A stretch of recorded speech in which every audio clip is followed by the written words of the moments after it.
Hey guys, how are you doing?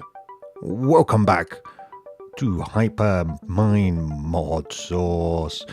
Yeah, so how are you doing? I am pretty good. I've been busy. I've not actually been on the server for a few days because I got so far ahead that I really I needed to get a video out to you guys. We've got the render setting really low because we're at the tree of lag, but hopefully we should be fixing the tree of lag to be less lag soon. Oh my god, my frames are horrible. I think it's either all these better barrels or these better chests, adjustable chests. I'm not entirely sure, but I've been pulling out machines. As you can see, there's a lot fewer of them now, and it's really not been making too much difference. So yeah, I've actually just been pulling out machines and putting them over here, trying to figure out which ones. So I've got all those out and that gone. The osmium compressor gone. And yeah, it's really not made too much difference. That's all building blocks. That's random stuff from our Twilight adventure that I just dumped off. So, but it's certainly when I look over here, my frame rate tanks badly. So, yeah, hopefully soon though, this is not going to be an issue. I'm going to get rid of that. Oh, if you will break, thank you. I'm going to put a retrieval. Really? I'm going to put a retrieval node. I'm going to try and get it on the top. Thank you. And we'll bring those upgrades back in there. So you should fill back up with stuff, random stuff. Awesome.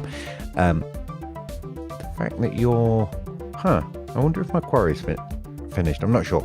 I will check that out.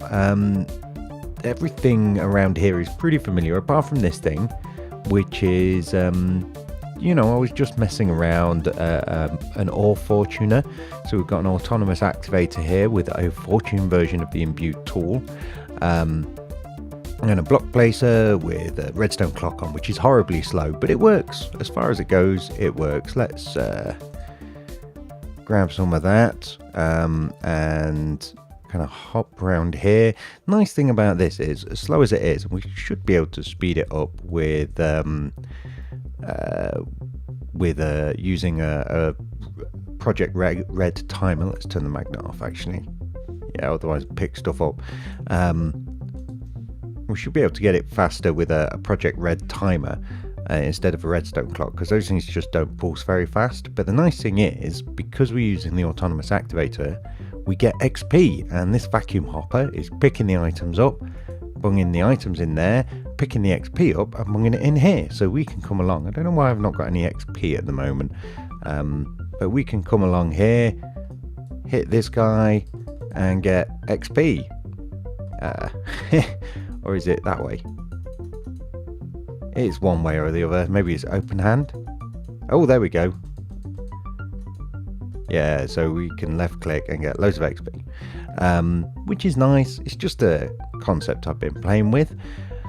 But yeah, so the most of my work has been over at the carrier. So let's go and have a look at that as the frames recover.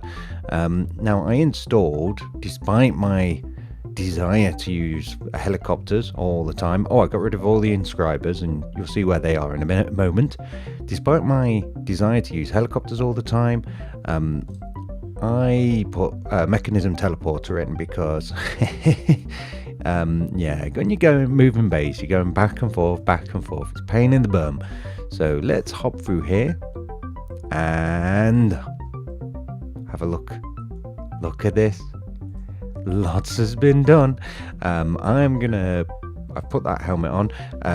I made a dark iron helmet just so that I could have some night vision, because it's not fully lit up. But if we look, we'll explain all of this in a moment. But if we pop outside, you can see a lot has been done to the hull.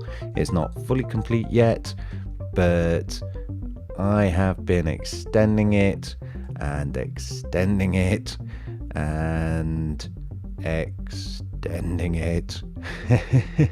And we are nearly there. We're nearly there. And as we get nearly there, I decide I'm not sure I'm entirely happy with the block I've used to build this.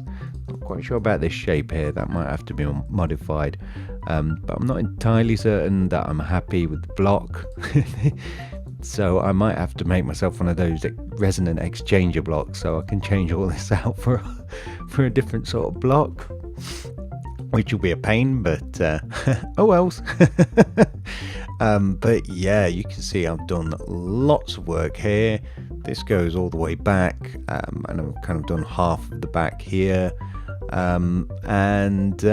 yeah, overall I'm kind of pleased with how it's coming out, but yeah, I may have to look into changing all of the blocks of the hull for something else. Let's see. So, but one of the major additions. Yeah, I found what I'm building the interior out for up here. These are laboratory blocks, which I've chiseled into the enameled wall type of laboratory block. And how gorgeous is that? How absolutely gorgeous. We've got the fuzzy panel laboratory blocks up there with Project Red lamps. And I was testing out I think it's a thermal expansion light block, but I didn't really like it. So yeah, but this is awesome. These are lovely, just kind of decorational panels. How awesome is it? Ooh. So yeah, I am super happy with this. It just looks so clean. The entire internals of the ship are not going to be made of these. I figure the top 1 or 2 levels, you know, this level, maybe the floor below, will be made of these, and then below I'll go for a more grey, kind of dark coloured industrial look for stuff and things. But yeah, this is pretty awesome. Love it. We've been through a couple of updates since the last video. Enderium blocks still don't work in the turbines, which is aggravating, but oh well. Let's see what I have built. So obviously I've finally got into AE. Got myself a drive with 364k cells, and some terminals, pattern storage, if you'll open, thank you. Sorry, not pattern storage, pattern terminal for making the crafting recipes, and just a normal terminal over there, and my charge pad. So that's all pretty cool. Let us hop below and I will show you some stuff. Now this is all messy and temporary. I will be moving our main AE stuff up towards the front of the ship, and we'll have a big room for the ME controller and rooms for crafting storages. I've just got a tiny little thing there, but at the moment this is just getting me going. So it's going to be slightly difficult to explain what I've got going here because it's a bit of a mess. So I will try not to belabor the basics, but I didn't really understand AE2 until I actually started messing with it myself. It just seemed a bit scary after the sublime simplicity of the first version of this mod. But I think I've got a reasonable handle on things now. So these controllers, which you can only have one controller in the network, which is a multi-block structure, and it can be up to 7 in all 3 directions. So this is a 2x1 by well, a 1x2x2, I guess, or something like that. Anyway, so 1x2, no, a 1x2x1. Yes, that would be it. A 2-block ME controller, and for every face on this thing, you can pull up to 32 channels out of that face directly. So for example, this face here, where we've got this cable, which goes over to a couple of bits we'll get to in a moment, this can carry, if I replace this cable with dense cable, I can carry up to 32 channels. Now at the moment I've only got glass cable, so these things will only carry, the glass cable will only carry 8 channels max. I've got a couple of channels for this, although I think that only takes 1 channel when it's multi-blocked like that, for the crafting storage and the crafting unit, which is like a processor, I guess, which whenever you do a craft, it needs some storage and a unit in order to kind of process that. When you're doing auto crafts, that is. So I've got that's a channel, I've got that's a channel, we'll get to that, and that's a channel. So that's 3 on there. Now if I had got some smart cable on me, you'd be able to see little light up lines, and you'll see those in a moment over on some dense cable I've got over there. So yeah, we'll get to what that cable does in a mo, in addition to the crafting unit. This face here comes up and it powers my terminals, an energy cell, an energy acceptor, which is above this ultimate energy cube. It also goes off here and goes up these 2 things that go in front of the reactor. We'll get to those in a second or so. Then what we have is a cable coming off these 2 faces. So this cable here can carry up to, well, the cable itself can only carry up to 8 channels, but you get up to 32 from each of those 2 faces. And well, for one, it goes over there to some storage buses, which we'll come to in a moment. But the other thing is we've got these peer-to-peers. Now the peer-to-peer basically allows us to does that cable go nowhere? I think that cable goes nowhere. Huh. Thank you. The peer-to-peer, these peer-to-peer things here, P2P tunnels, can be paired, and I've got 2 of them here, and they can be paired with other, like the other end of a tunnel. So this is the same device here and over here, and I've used a memory card, which I may or may not have on me. I thought I had it on me, but I might not. But you get a device called a memory card. You can look it up in NEI. Memory. This thing here, pretty simple to make, pretty simple. And you kind of so put down a peer-to-peer tunnel thing here and one here, and then cabled along and put one here and one here, and then you like shift right click on one end of your tunnel and then right click on your other end, and it will tell you that it's been linked, and then shift right click on the other one over there and right clicked over here, and it links. And what that means is those the 32 channels from this face travel in like kind of one packet, one channel over here, and gets resplit out to 32 channels at this point, and the same for that. So I'm carrying, although at this point of the cable only 2 channels are in use, it's actually carrying 64 channels. Now that is badass.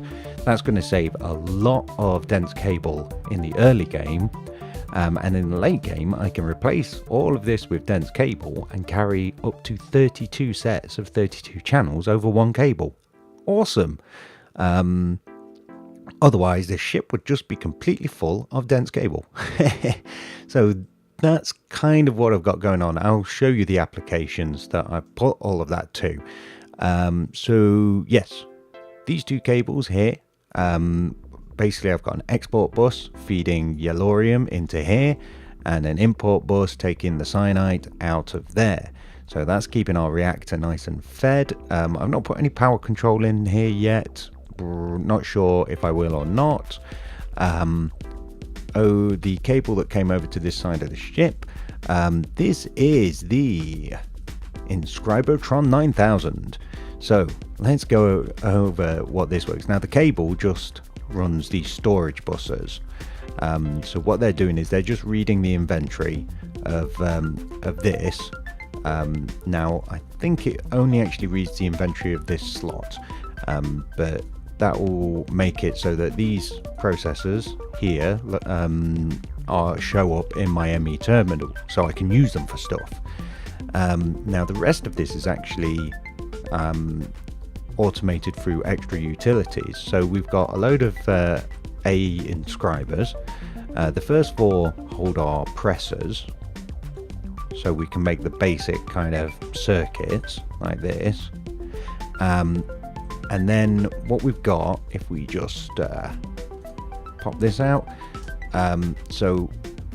there's the chest that's up in the room. That's connected with some pipe, and that comes over here and through an energy node, which is taking energy from our universal cable. Now, the reason for that is that it basically saves me an input side. So these pipes are actually able to power the inscribers as well as do other things, which is pretty awesome. So the pipe kind of goes under there, and if I can find our little hole, there it is. Oh, go, there we go. So for the first set of 4, we've got item retrieval nodes on the back, and they are requesting like silicon for that one, gold for that one, diamond for that one, and pure Certus quartz for that one. So that basically, if I dump in like a load of gold or diamond or something like that, if I put diamond in there, it will end up in here. There you go, and it will make a new circuit. Awesome. The pipes on the front are really to read the inventories, because I'm not entirely certain whether no, because you've got to pull from the front in order to get at this slot. They're really picky, these things.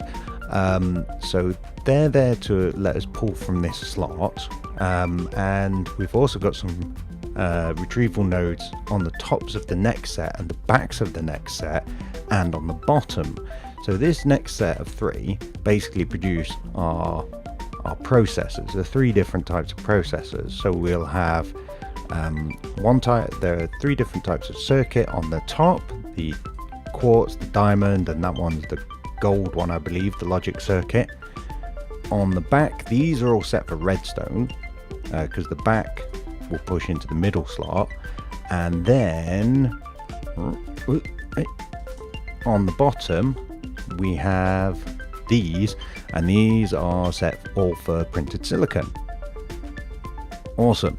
So basically the upshot is, and if I just put our bit of floor back, if I put like a load of pure Certus quartz, gold, diamonds, redstone and silicon into here, then it will keep working and pulling the stuff and making the stuff until the output slots of these have all got a stack of whatever in there. It's like when this gets to a stack. And then because I've got the storage buses, I should have basically always a stack of stuff. Now at the moment I have to manually feed this, but I am going to replace this chest with an ME interface under the floor with basically all the component pieces, I guess, in the slots of the ME interface, and so it should just keep making them as long as I've got the materials to feed it, and that shouldn't be a problem. It's not an awful lot of materials. So that's the Inscribotron 9000. Over here we have the almighty alloy smelter. There's nothing special about it. I needed an alloy smelter, so I put it in this room. I just think it's funny. It's like this huge room with one machine in. This will probably be an Ender IO dedicated room eventually. Wow, is that really highlighting? No, that's a bug. I was playing in creative with the Ring of Far Reach. And I've not since restarted my client, and it now thinks I can reach all the way over there. I bet it's a ghost as well. I bet if I actually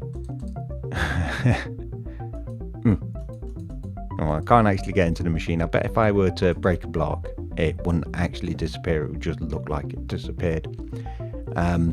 So yeah, anyway, that's totally not automated yet. What else have we got? I've got a pump room, although it's managed to drain its water tank. I don't get how these things can do that, but that's just the pump that was out over there temporarily. Really, from here I can hit things? It may move in the future, but that was just to keep this thing topped up, though it doesn't really need it. You can see it's got plenty of water in it, so yeah, it does kind of run as a closed system now.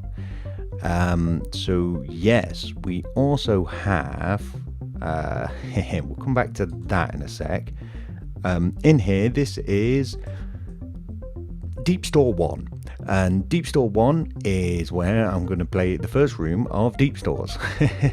So these are the 32 channels that come up from our peer-to-peers, and then what I've done, I've got this dense cable, and I've run lines of glass cable out and put storage buses on either side. Now I've separated the lines out with microblock covers, because I want it just to be really absolutely, I don't want it cross wiring and getting confused. We've got a straight shot glass cable, 4 long, with 8 storage buses on each glass cable, and that's it. So it's dead straightforward for the system to figure out. Now here I've actually separated them with these quartz fiber because it won't transmit data, and that's simply because I couldn't put these facades on when I was separating them with the microblocks, so that was a pain.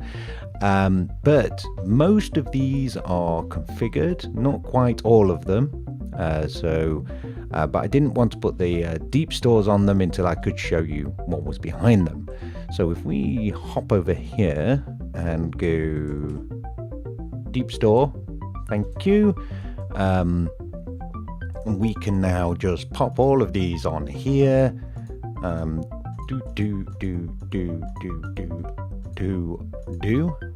So these are all going to be like ores and stuff, kind of raw materials on this side. So yeah, that one is not, that's, I can go up to that point.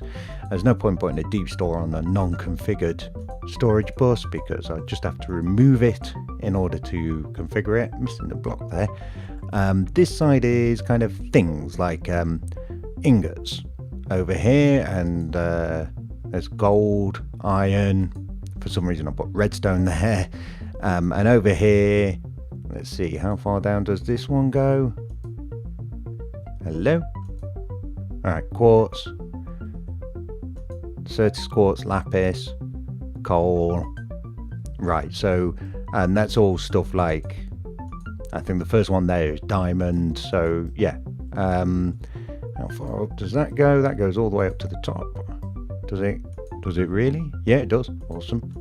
Do like this, and then I don't think there's anything in any of these yet. No, so I'm going to leave those off until I know what's going in there. I'm going to put those back, and then if we throw all of this in, it should go into deep stores, which is awesome. Did I configure one for steak? Do I really need to? Let's just put it in. So that is cool. And then I think, yeah, got loads more in here. Oh, did I do gravel? I can't remember if I did gravel. I'm fairly certain that I didn't. So let's bung you on there, and we need a deep store.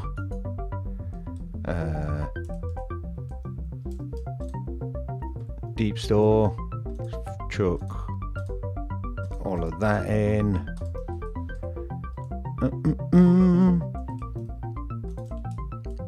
And put you there. Awesome. And what that means is now I can take an ender chest that I've configured. So this ender chest contains all of my stuff from the tree, and we can put that on the spot of suck. So this is just an import bus with a load of speed cards. pop this up and hello. Oh, why's my magnet not on? There we go. Oh, naturally it goes into my bag. Let's grab all of that out to go in as well. And the thing that I actually wanted. And we can put this on here. Boom. And nice, it's going. So, that means I'm going to be able to drain my storage system at the tree and get rid of all of those barrels. Awesome. So that is a thing. Nice. We should be able to see stuff happening. This one should be going up. You going up? You should be going up. Yeah, you're going up. Awesome. So hopefully I need to keep an eye on these drives. Need to make a few more of these things. But yes, I have one more machine to show you before calling it a day. This is a first in modded Minecraft to my knowledge.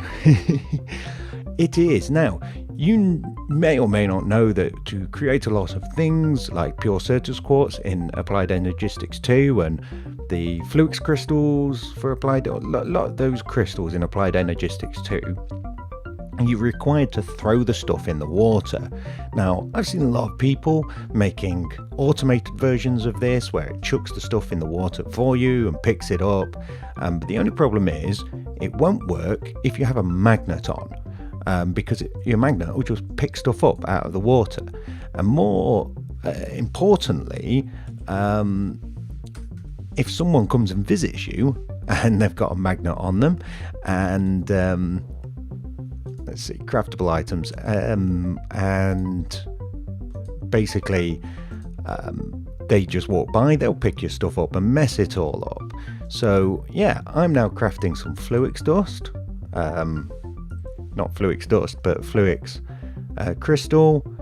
And did that do that already? It might have done that already. Should we do another 10? Let's do another 10. Next. Or did I not hit start? Maybe. I'm not sure. So 184. And my magnet is on. And come on. Should take a... There you go. 194. Awesome. It all worked. And this is where our super mega anti-magnet ultra puddle 9000 is. So it's a bit of a cheat. This is a compact machine. I'm going to turn my magnet off now because we're going to go into the compact machine and it's not magnet proof if you're in there. So the idea of these is they're like another dimension where you miniaturize yourself with a personal shrinking device and enter the machine. And actually it's another Minecraft dimension, just like the end is or something. So if we right click this, we're going to appear inside here, and I'm now stuck because the mod author has made a really dubious decision. Fantastic. Since I built this, one of the updates, there we go, has made it, you used to spawn inside these things like over here, I think it was, but now you spawn directly in the middle, even if there's stuff there, which is stupid. So you keep getting dropped out, and the reason I got nausea is because I phased out of the bottom there, and it like teleports you back and gives you nausea if you try and leave these things. And these blocks are actually unbreakable. So yeah, that's a real pain, but this is the device. So these things are basically, they're like another dimension, except these special blocks here actually directly relate to the exterior faces of the machine, and you can set these up to like do stuff.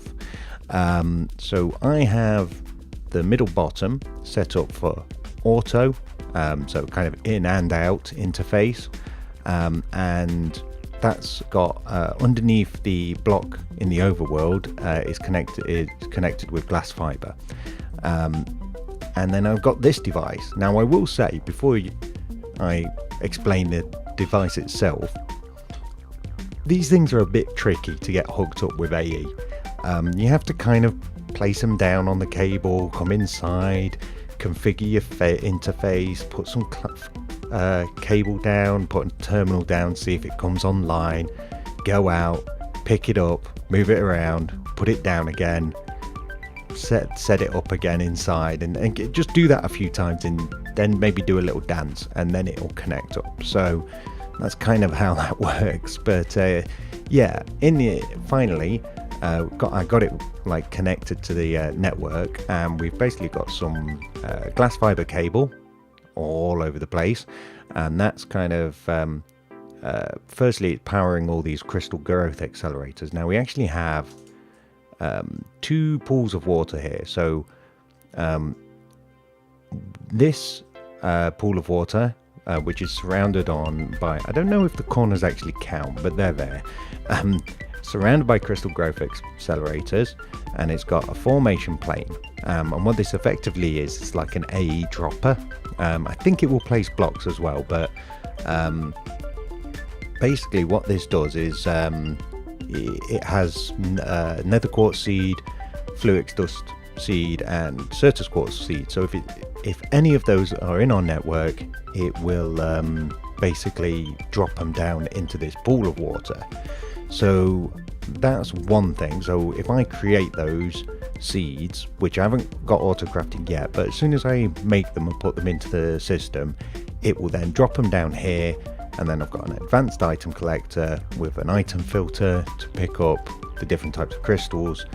And so when it forms them, this will pick them up, dump them in the ME interface, and boom, Bob's your uncle, they're back in the network. So that's how that works. Now, the fluix crystal is slightly different because it requires like a crafting recipe. I don't want it to always chuck nether quartz and redstone out and charge certus quartz crystal.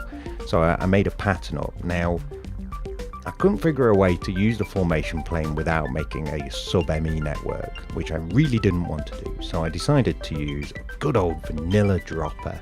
So what this does is when you tell it to craft this is one of the patterns.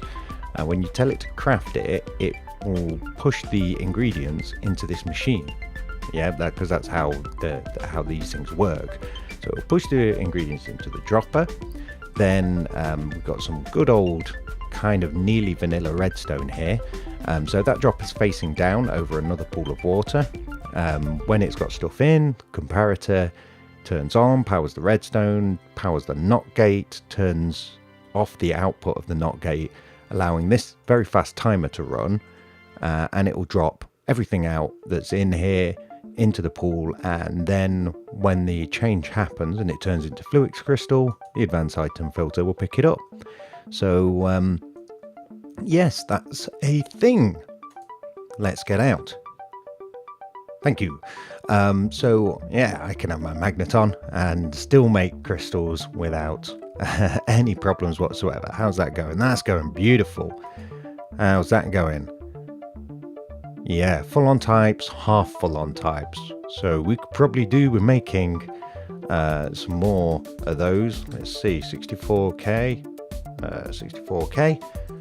No, come on, 64k. And let's see, we can make one more, only one, one more of these. But that is useful to have an extra 64 types. Excellent. So yeah, basically I'm gonna let this thing run, and yeah, we'll see if any stuff comes out, like if we put this into sort by number of items. Yeah, I know I've got deep stores for all of these, not for that, but that will get used up. Yeah, I've got that.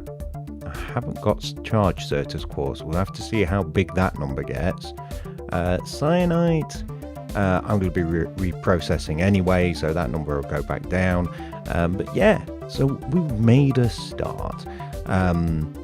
But that is definitely all I've got time for today. I hope you enjoyed. It was I hope the explanations made sense. I love how this looks on this side with the windows where you can see in. I think that's really awesome.